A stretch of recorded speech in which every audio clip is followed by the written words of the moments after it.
शान।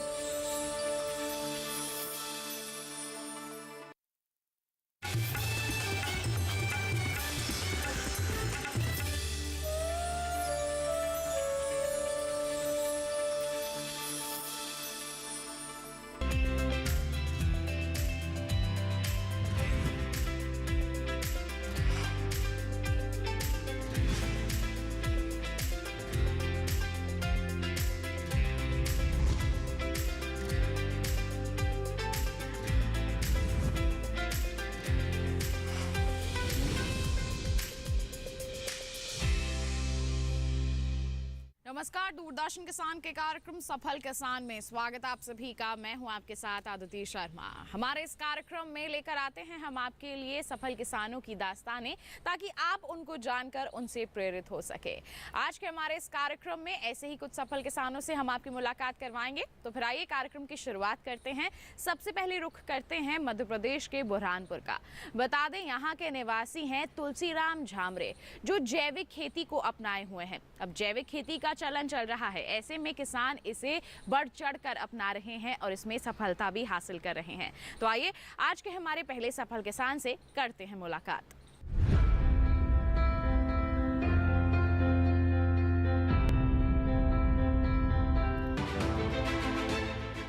मध्य प्रदेश बुरहानपुर के छोटे से गांव तुकई थड़ के किसान तुलसीराम झामरे पारंपरिक खेती में उत्पादन में हो रही कमी के कारण उनके परिवार से निर्णय लिया कि तुलसीराम शहर में जाकर नौकरी करे, जिससे परिवार का खर्च भली भांति चल सके।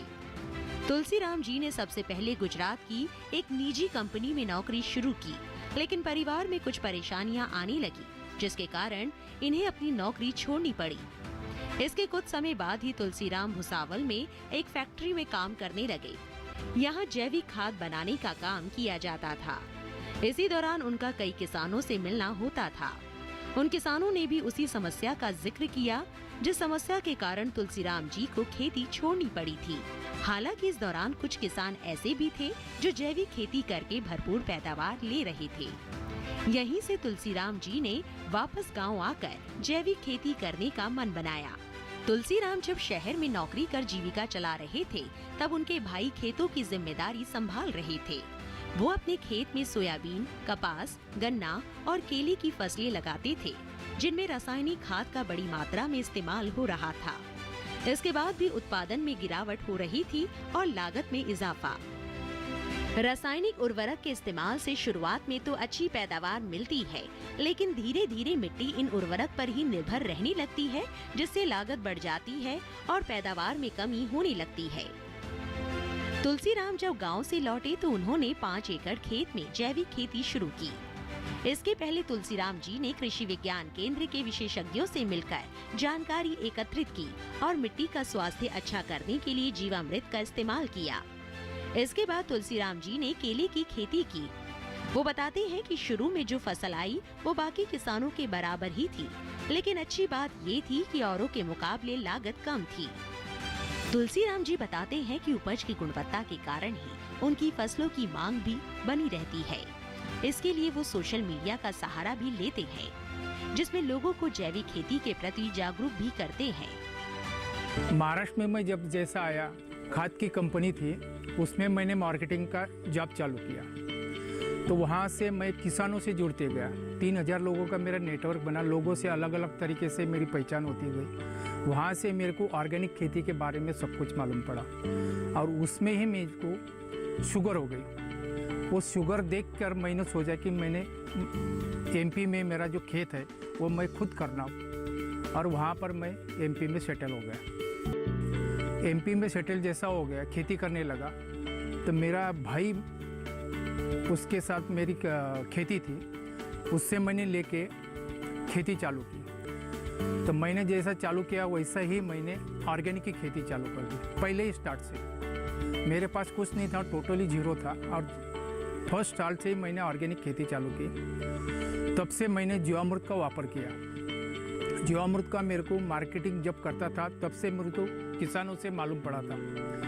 वही सोचकर मैंने मेरे खेत में जीवामृत का ट्रीटमेंट चालू किया, और लोगों का जो केला आता था वो केले के बराबर ही मेरा केला आता।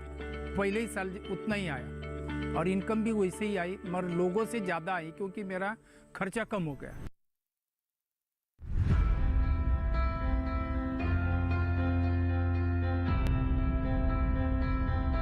तो ये थे हमारे मध्य प्रदेश के सफल किसान। ऐसे ही और सफल किसानों से करवाएंगे आपकी मुलाकात, लेकिन उसके लिए करना होगा आपको थोड़ा सा इंतजार। हम रुक रहे हैं एक छोटे से ब्रेक के लिए। कहीं मत जाइए, देखते रहिए कार्यक्रम सफल किसान और बने रहिए दूरदर्शन किसान पर।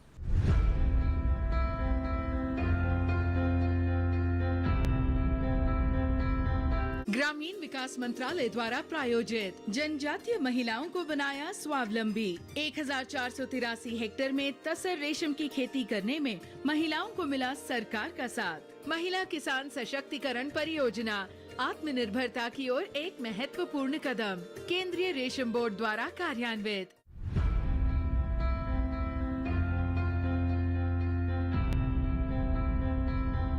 ब्रेक के बाद दूरदर्शन किसान के कार्यक्रम सफल किसान में आप सभी का फिर से स्वागत।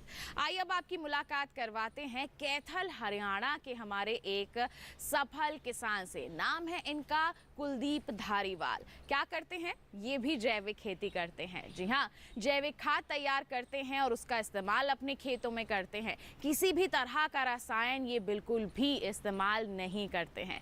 तो किस तरह से इन्होंने अपनी खेती में बदलाव लाया है, आइए इन्हीं से जानें।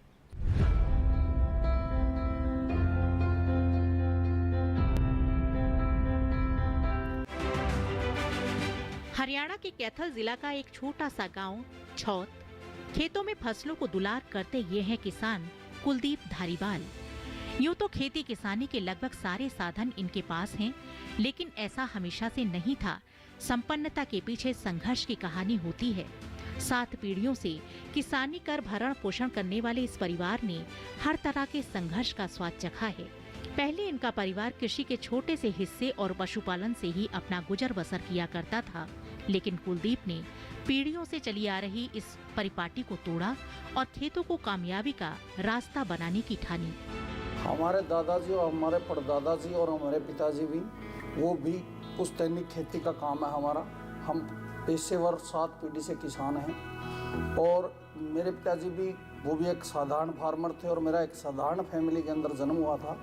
हमारे पास 2 किले ज़मीन थी और जिसमें के साथ साथ हम खेती के साथ साथ मेरे पिताजी पशुपालन का काम भी करते थे और हम बड़े गरीबी के दौर से बड़े स्ट्रगल किया है। आज अगर आप ये देख रहे हो आलीशान बिल्डिंग, ये ट्रैक्टर, ये सब स्ट्रगल किया है हमारे माता पिताजियों ने, हमारे भाइयों ने, चाचा ने, पूरी फैमिली ने, हमने स्ट्रगल करके ये इस मुकाम तक पहुँचे हम लोग। जब हम 10 साल के थे तभी से हम खेत से सिर के ऊपर रोटे लेके आते थे, बरसीन के, ज्वार के। उस टाइम सबके पास सफिशिएंट साधन नहीं थे, गाड़ियाँ रेडियाँ नहीं थी और बैलों की भी कमी होती थी। एक दूसरे के साथ बिड़सी करके काम चलाते थे। तब से हम 10-11 साल की उम्र में हम खेत से अपना घास फूस ले आने लग गए। स्कूल में हम सुबह जाते, जैसे सुबह स्कूल जाने से पहले भी हम एक बार बरसीन लेके आते थे और शाम को फिर एक बार लेके आते थे। 2 बार खेत में जाते थे और बीच में स्कूल में जाते थे। कुलदीप खेती को व्यावसायिक रूप देना चाहते थे। छोटे से जमीन के हिस्से में गुजर बसर करने वाला ये परिवार आज कई बीघा जमीन का मालिक है। कुलदीप जब छोटे थे तो स्कूल के साथ साथ खेतों में समय दिया करते थे। कम उत्पादन से उन्हें सोचने पर मजबूर किया कि इसका समाधान कैसे निकाला जाए। इनकी ज्यादातर जमीन में नमी अधिक होती थी, जिससे फसलों से बेहतर उत्पादन नहीं मिलता था। इसके लिए उन्होंने कृषि अधिकारी डॉक्टर विनोद कुमार से संपर्क किया। डॉक्टर विनोद ने कुलदीप को फसल अवशेषों से क्रॉप रिचार्जर बनाने की सलाह दी। ये एक प्रकार का घोल है जो फसलों में उर्वरक की तरह इस्तेमाल किया जाता है। इससे फसलों में रोग और कीट लगने की आशंका कम हो जाती है। जब इसका इस्तेमाल फसलों में किया गया तो परिणाम चौंकाने वाले थे। इससे जैसे हम लिक्विड इसको हम प्रोसेस करेंगे, ऐसा लिक्विड तैयार होगा। इसको हम बोलते हैं क्रॉप रिचार्जर। क्रॉप को ग्रोथ करता है। ये मिट्टी के एक मेन कंपोनेंट होता है सॉइल का, उसको बोलते हैं ऑर्गेनिक कार्बन।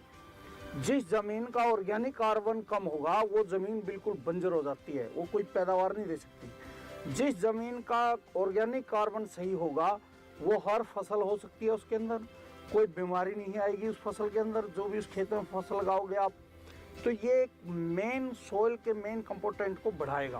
अब फसलों में जरूरी पोषण तत्वों की कोई कमी नहीं थी, जिस वजह से उत्पादन भी जोरदार मिला। इस तरह कुलदीप ने जैविक खेती को अपनाकर परिवार और पर्यावरण को संवारा है। खेतों में गुहाई से लेकर कटाई का सारा काम अपने हाथों से करने वाले कुलदीप आज सभी प्रकार के कृषि यंत्रों का लाभ ले रहे हैं। आज गांव में बेहतर खेती के लिए कुलदीप धारीवाल को सभी जानते हैं। सर पहले तो यहाँ पर हमारे खेतों में नूनी थी, जो हरियाणवी भाषा में रेही बोलते हैं, रेही आ गई थी। नमी इतनी थी खेतों के अंदर कि ऊपर चौवा था, फसल नहीं होती थी, खाने के लिए ही बड़ी मुश्किल से पैदा अनाज होता था। फिर बीच में बड़ी अच्छी फसलें होने लगी, चना हुआ खूब। तो हमारे बुजुर्गों ने किया पैदा, हमने तो कभी चना देखा नहीं है। बुजुर्ग बताते हैं भी खूब चना होता था हमारे पिताजी और हमारे दादाजी। गांव के अंदर अव्वल तरीके की खेती करते हैं। जो मेरे भाई हैं वो चरण सिंह वही करते हैं, खेती का काम वही देखते हैं और इम्प्लीमेंट वही सब चलाते हैं और उन्हीं की देख रेख में ये खेती का काम हो रहा है। मेरा तो ये कहिए कि छोटा मोटा जो भी सुझाव होता है, कभी खेत में गया, कभी देख लिया, और कोई साधन कोई नया आती है, नई कोई मशीन आती है, वो लेना, वो पहुंचाना, यहाँ तक मेरा यही काम होता है। जितने इम्प्लीमेंट, जितने ये CSC है हमारे गांव में, हमारे पास एक ही है। उनके इस मुकाम तक पहुंचने में परिवार के हर सदस्य ने सहयोग दिया है। उनके बड़े भाई खेती की सारी जिम्मेदारी संभालते हैं, वहीं कुलदीप फसलों के लिए बनने वाले जैविक चार्जर के उत्पादन में लगे रहते हैं। इस तरह समन्वय स्थापित कर परिवार ने खेती में एक नया रास्ता बनाया है।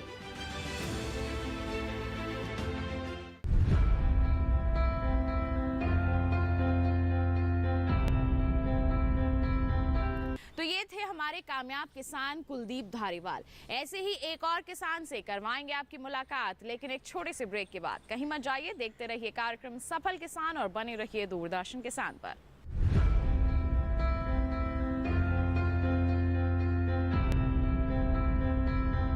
आपको बताते हैं इस नई सीरीज में क्या कुछ है खास।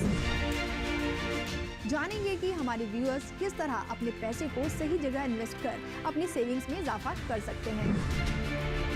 और आज की हमारी योजना है PMVVY। पूरा नाम है प्रधानमंत्री व्यय वंदना योजना। ये गवर्नमेंट स्पॉन्सर्ड स्कीम है। देखिए डिजिटल किसान इस रविवार 4 जून शाम 7 बजे और पुनः प्रसारण मंगलवार 6 जून शाम 4 बजे सिर्फ DD किसान पर।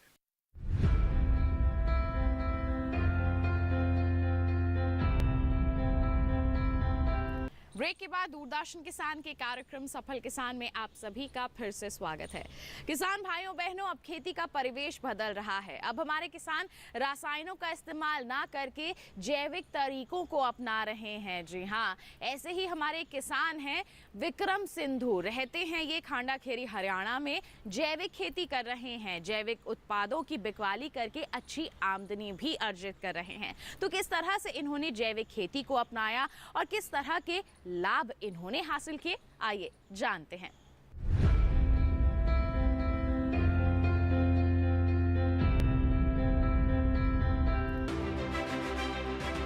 खेती में ज्यादा मुनाफे की चाह ने रासायनिक उर्वरक के इस्तेमाल को बढ़ाया है, लेकिन साथ ही बढ़ी हैं कई बीमारियां। इन हालातों से सबक लेते हुए हरियाणा के खांडा खेरी गांव के किसान विक्रम सिंधु ने जैविक खेती की तरफ रुख किया।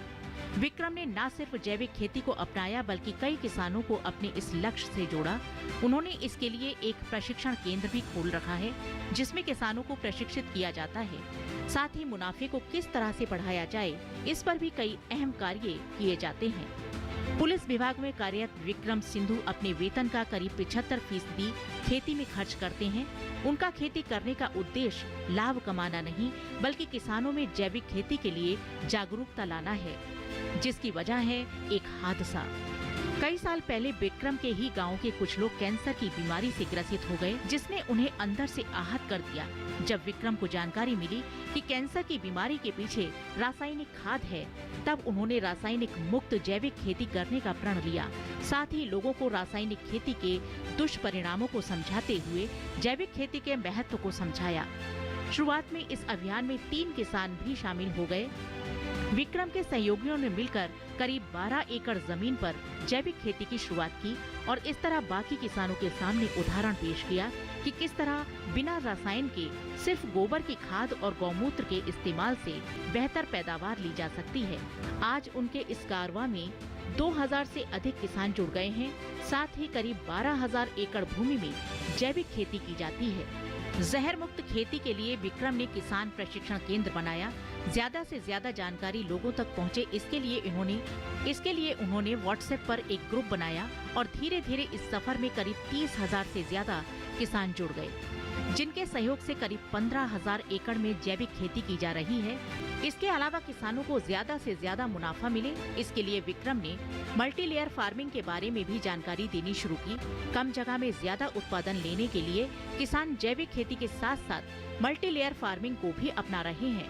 इस तकनीक में 1 एकड़ में कई तरह की फसलें लगाकर कई गुना मुनाफा कमाया जा सकता है। ये सेकंड ईयर में जब मैं पढ़ रहा था तो मेरी नौकरी लग गई। मैंने हरियाणा पुलिस ज्वाइन की। अभी लगभग 14 साल नौकरी करते हुए हो गए। बचपन से ही जब मैं पढ़ता था तो जो मेरा स्कूल था उसमें RSS के प्रचारक रहते थे और उन्होंने बचपन से ही हमारे अंदर सामाजिक भावना ऐसी भर दी, भाई समाज है तो आप हो, आपसे समाज नहीं है, समाज से आप हो। तो वो भावना बचपन से भरी हुई थी, अभी तक काम कर रही है। हमने बचपन से पेड़ पौधे लगाए। मेरे को अच्छी तरह याद है 2.5 लाख से ज़्यादा पेड़ पौधे मैंने अपने साथियों के साथ मिलके लगाए, और लगाए ही नहीं बल्कि उनकी परवरिश भी अच्छी तरह की। सन 2012 मेरी नौकरी को लगभग 5 साल हो चुके थे। उस टाइम मेरे गांव में लगातार एक ही महीने के अंदर 5-6 कैंसर से मौतें होगी। तो दिमाग में कुछ आया, भाई ये गांव का माहौल है जहां दूर दूर तक बीमारी नाम की कोई चीज़ नहीं होनी चाहिए, वहां एक ही महीने में 30 दिन के अंदर 5 मौतें, और वो भी कैंसर जैसी भयानक बीमारी से। तो उस बात को अंदर से झकझोर दिया। रासायनिक खाद और दवाइयों का प्रयोग करके किसानों ने खेती को घाटे का सौदा तो बना ही लिया, उसके साथ साथ समाज में अंधाधुंध बीमारियों का भी जन्म हो चुका था। तो उसी दिन मैंने फैसला ले लिया था, भाई मेरी ज़िंदगी में अपनी नौकरी के साथ साथ अपनी पारिवारिक जिम्मेदारियों के साथ साथ जो भी मेरे से बन सकेगा मैं किसान साथियों के लिए करूंगा। सन 2012 से डोर टू डोर किसानों के साथ बातचीत करना शुरू किया और अभी तक 30,000 से ज़्यादा किसानों से फेस टू फेस मिलकर इस चीज़ की गहराई तक पहुंचने की कोशिश कर रहा हूं कि ये जो रासायनिक खाद और दवाइयों से खेती कर रहे हैं किसान, इससे कैसे निजात दिलाई जाए। तो जहर मुक्त खेती अभियान नाम से एक कैंपेन की शुरुआत की सन 2012 में ही। हमने पहले डोर टू डोर जाकर किसानों को जैविक खेती या जहर मुक्त खेती के प्रति समझाने की कोशिश की, खुद भी समझने की कोशिश की। हम यहाँ हर महीने किसानों को ट्रेनिंग उपलब्ध करवाते हैं, जिसमें हरियाणा से नहीं, पूरे भारत से नहीं, बल्कि भारत के बाहर से भी किसान साथी आकर ट्रेनिंग लेते हैं। और ये जो ट्रेनिंग हम करवाते हैं इसमें आज तक हमने किसी किसान से कुछ भी खाने पीने का, लिटरेचर का, ट्रेनिंग का कोई पैसा नहीं लिया। मेरी तनख्वाह 40,000 रुपये है, जो मैं 8,000 रुपये तो अपने परिवार को दे देता हूँ और 32,000 रुपये मैं इस ट्रेनिंग प्रोग्राम के ऊपर पिछले 8 साल से खर्च कर रहा हूँ। आप कम से कम 1 कनाल में, 2 कनाल में अपने परिवार के लिए तो जहर मुक्त अनाज पैदा कीजिए और अपने परिवार को बीमारियों से दूर रखिए। अगर उस 1 कनाल में, 2 कनाल में आपको ज़्यादा परेशानी ना हो तो आप अपने पूरे खेत को ऑर्गेनिक करिए, पूरे खेत को जैविक करिए। तो धीरे धीरे ये कारवां ऐसे ही चलता गया। अभी हमारे साथी 12,000 से ज़्यादा ऐसे किसान हैं पूरे भारतवर्ष के अंदर जिन्होंने अपने पूरे खेत को, चाहे वो उनका 2 एकड़ का खेत हो, चाहे वो 10 एकड़ का खेत हो, चाहे वो 50 एकड़ का खेत हो, उन्होंने अपने पूरे खेत को जैविक कर दिया है। उसके अंदर वो ना ही तो कोई रासायनिक खाद का प्रयोग करते हैं, ना ही किसी रासायनिक दवाई का प्रयोग करते हैं। इरादे नेक हो तो सफलता खुद आपके कदम चूमती है। विक्रम सिंधु ने जैविक खेती और मल्टी लेयर फार्मिंग करके एक नई मिसाल कायम की है। उनका ये कदम खेती के क्षेत्र में सराहनीय पहल है।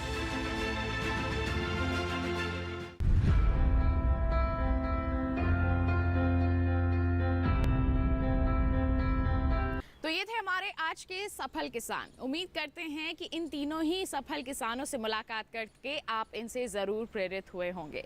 साथ ही आपको बता दें, हमारा ये कार्यक्रम आप दोबारा देख सकते हैं। रुक कीजिए हमारे YouTube चैनल का, वहाँ पर आप आज का ही नहीं बल्कि सफल किसान के तमाम एपिसोड्स देख सकते हैं। साथ ही जुड़ भी सकते हैं हमसे। ईमेल कीजिए हमें। ईमेल आईडी है safalkisan@gmail.com। आप हमें पत्र भी लिख सकते हैं। पता है हमारा सफल किसान, कमरा नंबर 110, CPC दूरदर्शन, खेलगांव, नई दिल्ली 110049। इसी के साथ आज के लिए बस इतना ही। अगले अंक में फिर होंगे हाजिर। तब तक के लिए दीजिए इजाजत, लेकिन आप बने रहिए दूरदर्शन किसान पर। नमस्कार।